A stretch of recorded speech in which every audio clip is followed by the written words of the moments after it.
بسم اللہ الرحمن الرحیم۔ السلام علیکم دوستوں۔ برطانیہ، چین اور ملائیشیا کے مشہور سپر سٹورز میں کام کرنے والے ایک لائق فائق مینیجر کو بن داؤد سپر سٹورز مکہ میں کام کرنے کا اتفاق ہوا۔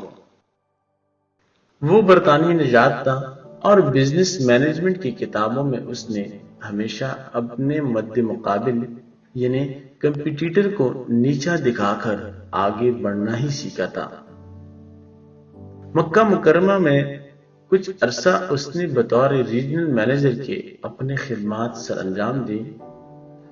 دریں اثنا اس نے دیکھا کہ ایک دوسرے نام کے سپر سٹور کی برانچ اس کے سٹور کے بالکل سامنے کھلنے کی تیاریاں ہو رہی ہیں۔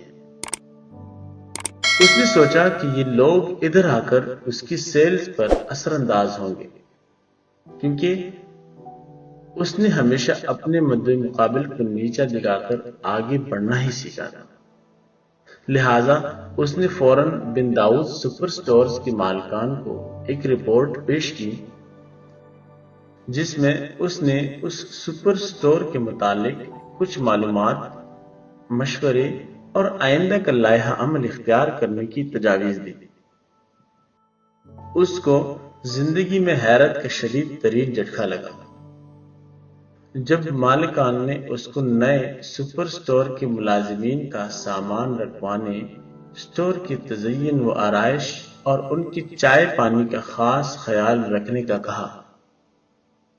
اس کی حیرت کو ختم کرنے کے لیے بن داؤد سٹورز کے مالکان نے کہا کہ وہ اپنا رزق اپنے ساتھ لائیں گے اور ہمارا رزق ہمارے ساتھ ہوگا۔ اپنے لکھی گئے رزق میں ہم 1 ریال کا اضافہ نہیں کر سکتے اگر اللہ چاہے، اور نئے سٹور والوں کے رزق میں ہم 1 ریال کی کمی نہیں کر سکتے اگر اللہ چاہے۔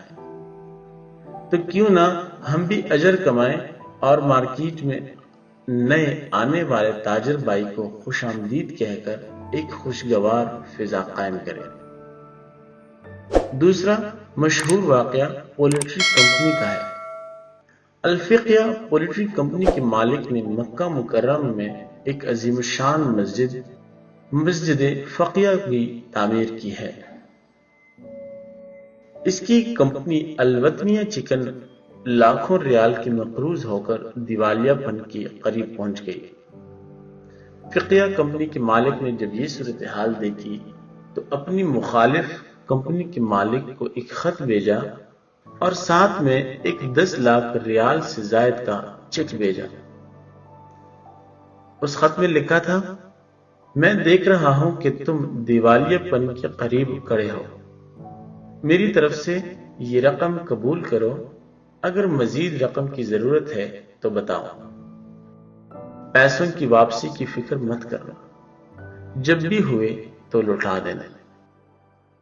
اب دیکھیے کہ عرب پتی شیخ الفقیہ کے پاس الوطنیہ کمپنی خریدنے کا ایک نادر موقع تھا، لیکن اس نے اپنے سب سے بڑے مخالف کی مالی مدد کرنے کو ہی ترجیح دی۔ دوستوں، ان 2 سچے واقعات آپ کو اسلامی تجارت کے اصولوں سے متعارف کراتے ہیں۔ کسی مخالف کمپنی سے پریشان نہ ہوں۔ اگر آپ اپنا کام ایمانداری سے کرتے ہیں اور کسی پر احسان کرتے ہیں تو اللہ تعالیٰ آپ کا بازو پکڑ کر آپ کو کامیابی کی معراج تک پہنچا دیتے ہیں۔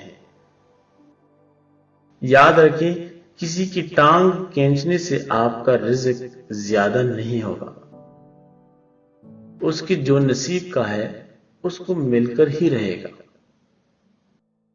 دوستوں، ویڈیو پسند آنے کی صورت میں اپنے دوست احباب کے ساتھ اس کو شیئر ضرور کریں، اور اگر آپ ہمارے چینل پہ نئے ہیں تو سبسکرائب کرنے کے ساتھ ساتھ گھنٹی کا بٹن ضرور دبائیں تاکہ آپ سب کو ہماری نئی آنے والی ویڈیو کی نوٹیفیکیشن ملتی رہے۔ جزاک اللہ۔